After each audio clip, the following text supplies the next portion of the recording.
Hi, everybody. I haven't been, like always, on in a while to update things, so been crunching it pretty hard and doing life stuff. So I'm gonna give an update real quick, which will probably be 30 minutes. This is real quick. So, I had these little tombstones to the game recently, and I just threw them on my main menu place holding screen for fun to look at. And I'll go in and this is me running the game as a standalone program, so now it does that, which is great. Been able to test it back and forth from my wife's computer and mine, so there's no problems with connection. Everything's going really well. I have one issue where the map's pretty large, so when the players are really far from each other, because I don't have anything that makes you stay close to anybody, which I like. When you're really far from each other and you come back sometimes, not sometimes, it's all the time, it's a bug. How do I explain this? Your client forgets what their client had equipped and had chosen colors for and stuff. So I need to do something where it reloads them when they come within a certain distance of your client again. It registers their player and where they are, and it even loads them in, but it loads them in as all the defaults for a player character in my game, rather than loading them in with all of their stuff. So I gotta fix that. But these are things I'm starting to be able to test now that I have it as a standalone, and being able to play it from multiple computers. So I'm getting closer to having it at a point where I could send it to friends and we could start play testing together.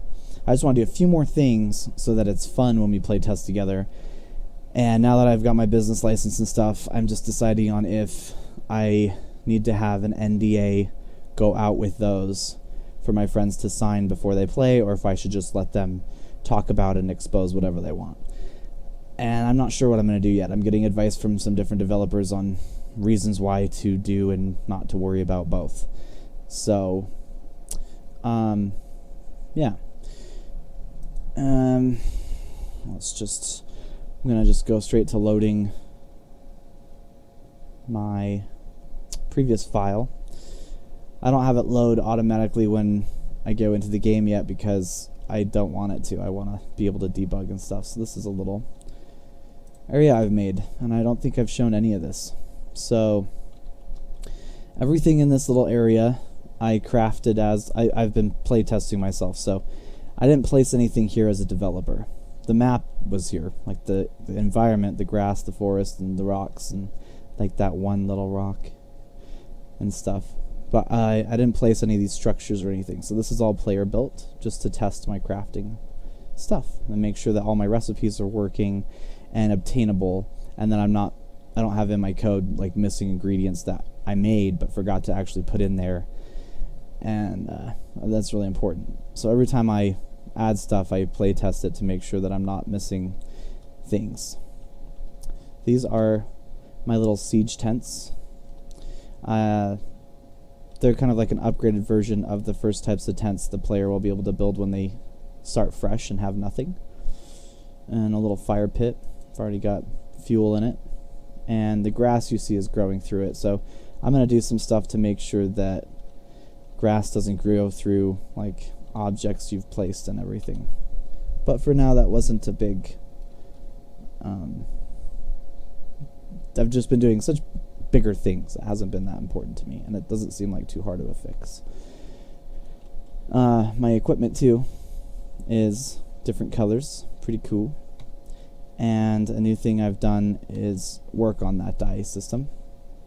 Added some defenses, little barricades.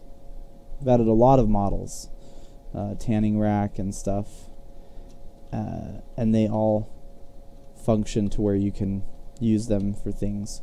The anvil now I've got separated into being able to basically make equipment and things that require metal, basically combat related stuff. So I've even got some the barricade in here and some other crafting tables, as well as like pieces of furniture that would require metal, like this little cask. So you'd melt stuff down in here and then craft it on that anvil. And I just made this little building because I was like, oh, I'll have a little forge area.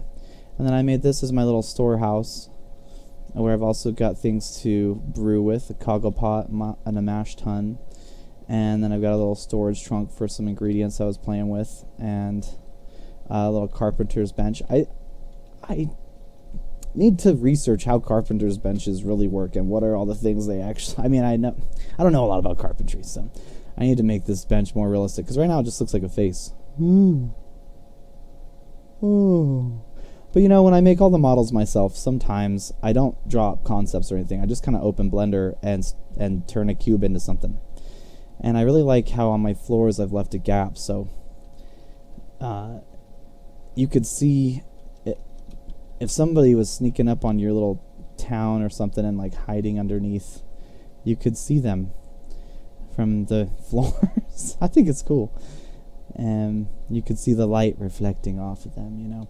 In fact, I think if I turn the candle on, I think you can see you can see the light kind of coming through the floorboards. At nighttime, it's a lot more prevalent, but I just think it's really cool that I got that working. Adding more windows and stuff for the houses. I've added a lot of build parts. Same thing with the doors. You can kind of see inside a little bit. I think that's fun. Added a lot of more furniture, some new beds, and now if you look at the compass at the top, so up here, I've got the directions on that based on my actual sun and like the position of it. So, and I've also started adding waypoints. So if you sleep in the bed, boop, it sets the spawn point there, and now you can see the bed on that compass, so you could get home. So wherever you make your home, it'll automatically set a bed there for you. And I'm pretty sure I have it working so it's just your client. So when you sleep in a bed, it's not going to like change everybody's spawn location and set that on the compass. It'll just set it for you. This is also because down the line I think it'd be cool if I did have some inns and stuff. And when you're far away from your little settlement and... Oh, I forgot to eat. This is great. Segue. I just set my spawn point in the bed, so I should spawn there. I forgot to eat and I wasn't watching my vitals like at all, so I died. This is the default graphic for this too. I need to change, but I've made a new system where it goes through an array of tombstones, and yeah, there's my corpse, and I got a tombstone right there where I died to loot. And eventually the corpse will fade away, and the tombstone will still be there for me to loot. Right now it won't let me loot it because I just died, and that's kind of a safety thing. You can loot it now, but it wasn't before. I'm going to try and keep that implementation, and I need to fix a little bit so you have time to get back to your corpse and nobody can touch it. Once the corpse disappears, this will be fully lootable, and my mouse is going over my cam. And you'd be able to loot it even if it's not yours. Anyway, so we'll just grab my stuff back up. I also have this animating now, the representation of your character. But if you notice, my dies aren't being represented in that screen, so I'll have to fix that too. So now the body's disappeared. The tombstone should go now that I looted it. Yep, it's gone. Actually, all my dies are gone now that I've been respawned. So that's cool too. I'll show you that. But with the bed spawn situation, I'll reset it. If you were out on an adventure with your friends or whatever and you're far away and there is an NPC town or something and there's an inn there, it would give you a reason to actually rent a room at the inn and sleep in the bed, because then your spawn point would be closer to whatever adventure you're doing versus dying really far away and having to spawn all the way back home. Of course, then you'll have to travel back home to set your spawn point there again, but basically it'll make beds useful and set your spawn point at them. So, if you remember when I first started showing the, because I'm focused on that window, the armor I was wearing when I first started showing you things was blue and like a darker blue kind of thing. So that's the dresser. I finally finished my dresser, which is also going to be kind of the character creation screen. And I'll take off my helmet while I do it. In here, you can change your skin tone. I tried to give a lot of tones so everybody feels represented. And then you can go in here and change your hairstyle. I'll do kind of like a mohawky one with some sideburns. You can change your primary, secondary. I should put a header here so that people know this is color, but it's above here, so I don't know. And I gotta remove that primary thing. I gotta adjust the HUD a little bit since I've done all this work. We'll give him, I don't know. He's stressed. He'll get some whiter hair, some dark highlights that are still hanging in there. We'll make him masculine. Those are the genders. You got feminine and masculine. I feel like that covers the spectrum just because it's more of an attitude than a what you have anatomically or whatever. It's like, is your personality feminine or masculine? As an indie dev, that's kind of all I can do to include the spectrum by myself at this point. Then you'll be able to set your eyes. I'll add ears and noses and stuff here too, but if you can tell, my little avatar right now doesn't have those things. It has the eyes, but I haven't like added more. Dyes. Now this is where we can do all, or you can do things individually. If we do all, it'll do all the pieces of armor. If I choose things individually, like just the legs, I can change them separate from everything else. Or I can go back to all and just do that. Kind of set it back to how it was. I like that color scheme a bit. Hopefully you can hear me over the lightning in the background. The rain's coming through my house right now too. I had it so that was fixed and the weather wouldn't come inside the buildings you place, but I've since messed with some things and I think I broke it. Or maybe it has to do with my collision. I'll figure that out. Let's make my actual cloth parts. Yeah, kind of a tan color. Now if I put my helmet on, it'll also take those changes. And if I were to go, this is actually kind of a hard part for me when I first did it. I kind of adjust the camera when I'm in here too, but anyway. If I go in here and change the hairstyle with the helmet on and my gender or whatever as well, and I take it off, it still makes those changes even if you can't see them, so that's cool. So now I'm a chick with some kind of medieval hair up like that. I like this little lazy mohawk though, so I'm going to set it back. Anybody on the spectrum of any sexuality can have any haircut and stuff they want. I don't care. And yeah, it's getting darker now, so it's going to be harder to show those dyes. But when you loot new gear, it's going to carry over the dye colors that you set, or whatever dyes you have equipped on it. So we'll just take this stuff off, and I guess we'll go in here and light this fire so that we can see it. Now if I put these new pieces on that I just looted, you can't tell because it's getting really dark, but they kept those colors. And to prove that, I'll go and make them really bright. So let's just go in here and do all, and we'll just set the armor to white with like a nice blue outlining and maybe like some purple cloths. Okay, now we can tell. It's like definitely lighter, even though it's nighttime. Drop those. This old set was the one that we dyed blue, right? Well, nope, now it's white. So whatever you set at your little dye station or dresser or whatever, it'll keep those traits through your play the whole time. And if I save now, and just to prove that I saved, I'll put this gear back on and load. Oops. I was thinking about it.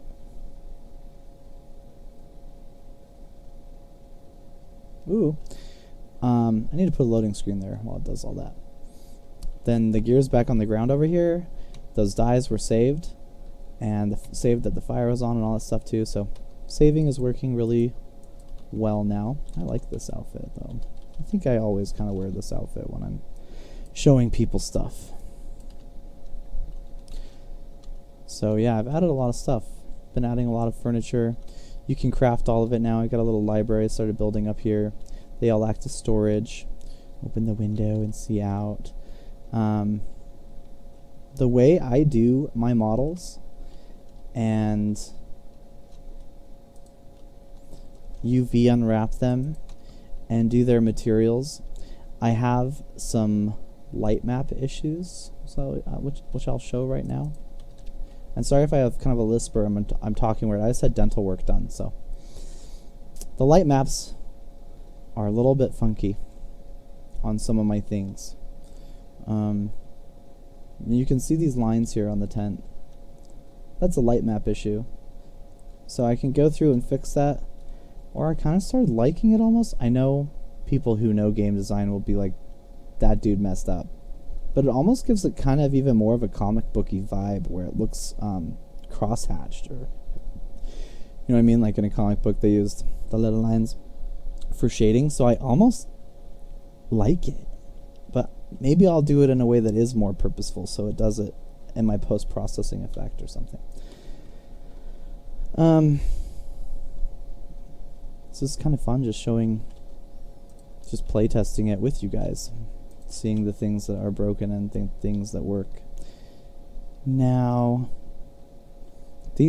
all these things, like I said, I built, and they're all destructible. Need some honey. So if you were fighting another player or something, they could bring down havoc on your little settlement and destroy all this stuff. It's very possible. Oh, let's see if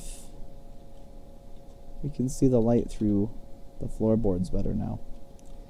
Kind of. I think it's more the position of the candle in there versus the fact that it's not really coming through the floor. I don't know. But it wakes. It wakes. I've seen it. And I know it comes through the door and stuff, so that's cool. I'll just turn this one on. Open some windows. Play with some lighting a little bit. Open this window up too. We'll close this door. So you can definitely tell if somebody's like home, right? You can see the light through the door or whatever. And as I get more NPCs in, it'd be cool because you could tell if the town's abandoned or populated, because it'll be kind of lit up at night, showing that people are using stuff. I don't know. I guess that's probably pretty standard in game design these days, but I was proud. And let's go see some farm animals I've been adding. They're not out in the wild really yet, so we gotta travel back to my little test area, which I think is this way. We'll go for a jog. Oh, I added auto run too, so you can do it MMO style, you know. And I play a lot of survival games and stuff, and I love them, but if I'm playing one of them and you have to go a long distance, I think just since it's the survival mood, you can't really auto run. And with some of those maps being so big, and sometimes you know you are safe, it's like, dude, just let me. I'm a peacock. You gotta let me fly, you know? So now we're flying. And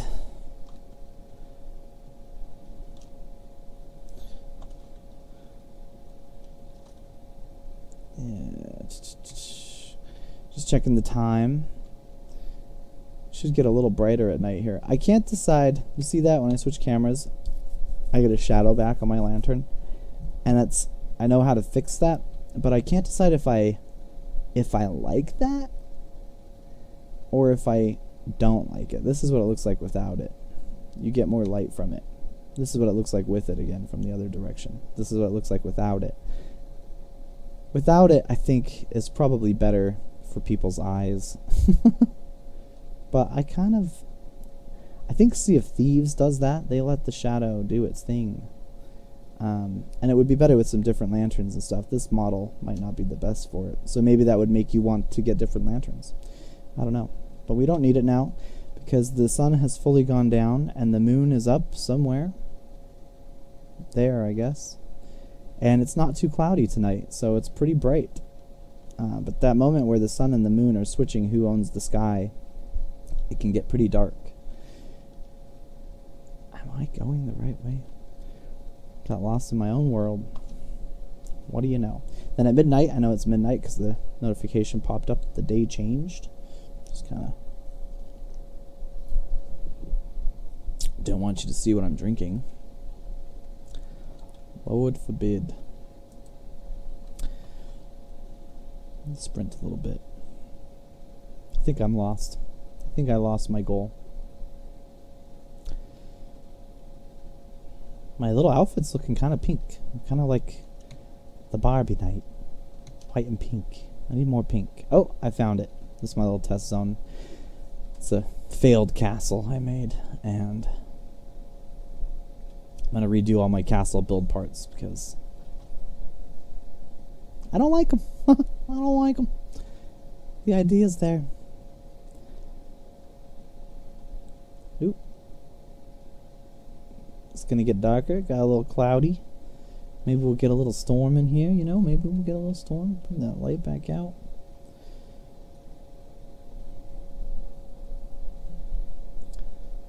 I don't even know if I'll be able to show those animals off by the time we get there.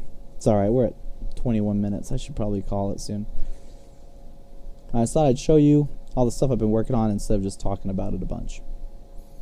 And I've decided to refrain from talking about all the problems and the next things to come, because I'm just going to start showing them.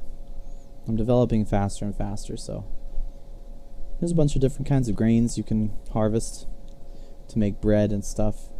This is just a little test field I made to see how possibly ugly I can make a field. It's pretty ugly.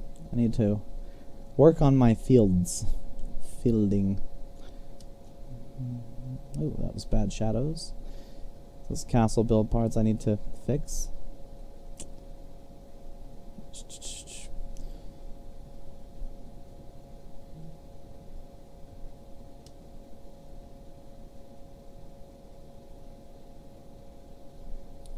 Let's just make it normal. Alright. There's all the little possible tombstones you could drop when you die. And the animals. Got them started. These animals are one of the only things in the whole game that I have not modeled from scratch myself.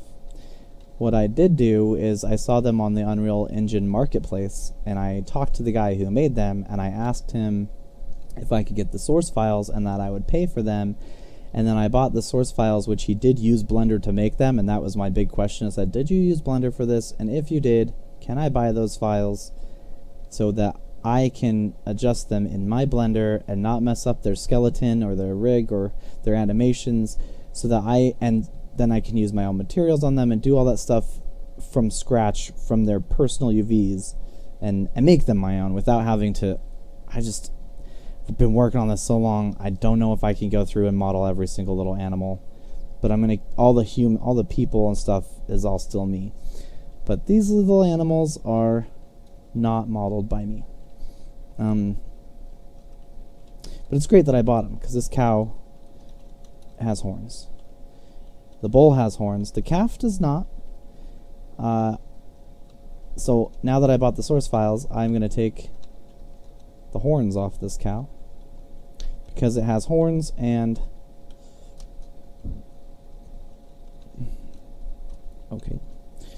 udders. Just some udders there going on. Udder action. Anyway, yeah, I'm glad I bought them. So I'm going to adjust these, make them my own. They've already got my color scheme on them and my own. I re-UV'd them. I re-UV mapped all of them, and I've made some mesh changes as well. And I've just used them as a base, and now they are my own, and I am going to do that through all of them.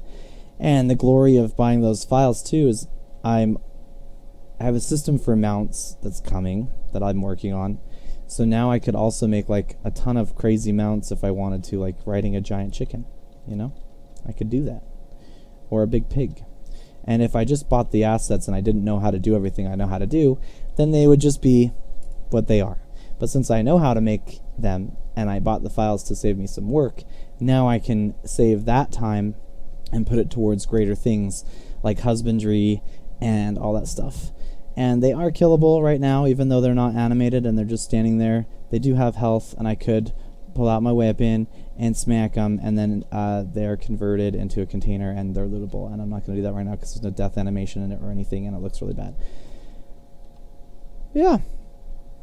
To wrap everything up, that's what I've worked on. I've been doing tons of stuff. The dye system, that station where I could change my colors, took me a long time. I've actually been kind of working on it off and on all year, and it broke so bad that I decided to just give up on it for a while, and I went through and modeled a bunch of foods and weapons and stuff, and worked on a bunch of things.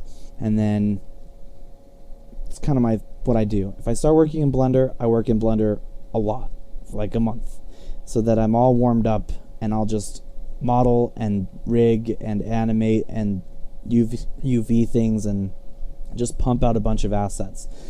Then once I pull them into Unreal Engine, then I go into Unreal mode, and then I'll pull them all in, make sure they're all set up, make sure all the materials are good, and then that's when I've already got warmed up with Unreal that way. Then I start making the game. I start like coding and stuff. And so when I took a break from this horrible system here, then I went back and made a ton of models and a ton of furniture and stuff. And then when I brought it back in, I worked on it again. So that was a huge process. That was me getting a ton of stuff done all at once, and then getting it to work and to function in multiplayer and to save. It was one of the biggest things I've ever done so far. And I think I figured out why a lot of games don't have dye systems and stuff, because it can be quite complex, especially when you take into accountability how many items you want to have in your game, and what you're going to be allowed to be modified. And I opted to allow everything pretty much to be modified, so I had to go through all my old models, set them all up with this new material so that they're UV'd correctly, make everything that same color scheme, and make specific slots for everything. So it's kind of like, I want players to be able to dye with their stuff however they want, but instead of having like metals and all that stuff, it was just kind of like there's primary, secondary, tertiary. Usually primary is kind of like the main color that covers most of your gear. Secondary is kind of like the small details, and tertiary is kind of that second big thing that covers your gear. So usually it's on plate mill. Primary is usually all the metal, secondary is all the trim, and tertiary is all the cloth that you're wearing underneath. But it changes for dresses and hairstyles and all that stuff. To make that consistently a language across all the items in my game, I had to rework pretty much every skeletal mesh I have. And I'll probably do it again for the static meshes like this furniture you can build, so you could even change the colors of all your furniture and housing and everything, because there's so many other survival games out there, and this genre's blown up since DayZ, and I want this to be a more fun in-between of this and maybe The Sims or something, where a lot of it is just you enjoying your homestead. And I think color is a huge language for that. So that was huge. Adding the animals is obviously a big project. These are kind of the first NPCs I'll ever really have in the game. And me taking a source file from somebody who initially modeled them and turning them into my own has already been a big project, because the alterations I'm making without interrupting their weight paints to the skeleton and stuff, it can be tedious sometimes, especially if you are making big changes to the mesh itself and then you still want it to animate correctly. You've got to make sure your weight paints are done right. And then just unwrapping them and stuff to be on my same material. So this whole world, I went with my cartoony style. It's one material. Some objects have two if they are foliage that has effects from the wind and stuff, or if it's cloth that's going to be able to blow and things in the wind. But I'm going to be able to have such a large scale world because of draw calls not being too affected by material stuff. It's pretty cool. Anyway, I could talk about it a lot. I've done a ton, and visually it's starting to show now, so I thought I'd show. Thanks everybody for still caring, if you still care, and I'm going to keep working on it. One day this will be a game, and I can see it coming together and being playable now. I'm really excited. Once I've got some farming in there and those animals done, then I'll make probably 1 or 2 enemies.